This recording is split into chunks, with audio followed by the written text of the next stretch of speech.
Phanfone, Philippine Name Ursula, is now a typhoon with winds of 75 miles per hour, pressure of 985 millibars as of 12 p.m. Philippine Standard Time this December 24th. Current CDPS takes it towards Oregon City on Christmas Day as a stage 4 on the CDPS, where as much as 400 millimeters of rain could fall in this area, and some areas may experience localized areas of 5 to 550 millimeters of rain over the next 2 to 3 days. Phanfone is at 10.6 degrees north, 127.8 degrees east against stage 4 on the CDPS, and you can see just how close it is to the Samar Region of the Philippines, and it will start getting precariously close over the next 12 hours. Some mileages do include Oregon City at 175, Capelon City at 218, 405 in Santa Fe, 455 in Bulacan at 472 in San Jose, the last two on the Mindoro Island region. We do have Signal 2 warnings for most of the Samar, Leyte, and into the central islands of the Philippines. Signal 1 warnings for the rest of the southern Luzon, down to the Mindoro, and some of the other islands in the central part of the Philippines. Now, getting into the rainfall forecast, you can see that big gray streak going across the central part of the Philippines. That is rainfall amounts indicative of 50 millimeters of rain per hour, and those will be raking through the central Philippines over the next 2 to 3 days before Phanfone does end out in the South China Sea, where it will eventually meander and fizzle out, and possibly could be the last named storm that we will see out of this 2019 West Pacific typhoon season.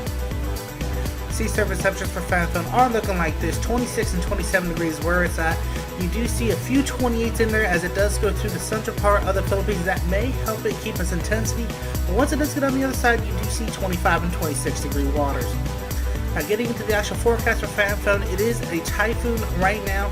It could keep typhoon cities as it does go through some of the islands, may pick up some of those warmer waters in between some of the island chains, but it will get on the other side of Mindoro by the end of Wednesday and Thursday, and it'll get onto the South China Sea and will eventually start fizzling out due to colder sea surface temperatures and some wind shear in there, and this will eventually die out.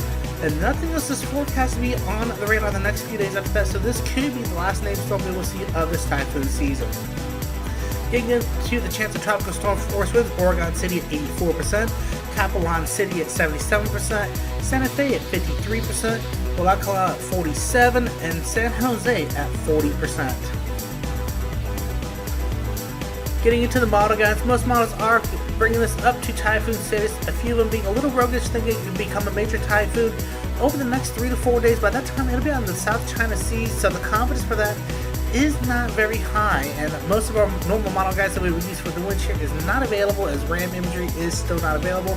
But you can see the model guidance there. Most of them are in agreement that this will go through the Samar region over the next 24 to 36 hours. Now, getting into the satellite imagery, you can start to see Phanfone really starting to get its act together. Maybe starting to try to get a bit of an eye-like feature over the last few frames. That is part of the reason why we have upgraded it to a minimal typhoon at 75 miles per hour. Getting into the water vapor imagery, you can see just how well the outflow is. Some of those outer bands starting to get into the Samar region now at this hour. So we could be seeing some heavy rainfall amounts starting to come in. And getting into the infrared imagery, you can see some of those higher cloud tops around the center of Phanfone. Not really seeing the eye show up on this imagery, but it is there on the visual. And it may still be very well clouded over, so we're not going to be able to see it too much there. But getting into the RB imagery, you can see those colder cloud tops, and you can see where that little notch is there in the center. That may be where the eye is starting to try to form. So if you're in around the Samar region, you guys need to be hunkering down in the next 12 to 24 hours, and we'll have another update later on. Thank you for watching this production of Force 13. For more information about Force 13, you can check us out on all of our outlets. Our website, force13.com, where we are overhauling the website and writing new articles for your reading pleasure. We're also on YouTube, keyword Force13. You're probably there already, good chance of that. If you are, hit that like and subscribe button to keep getting updates like this one coming to your mailbox.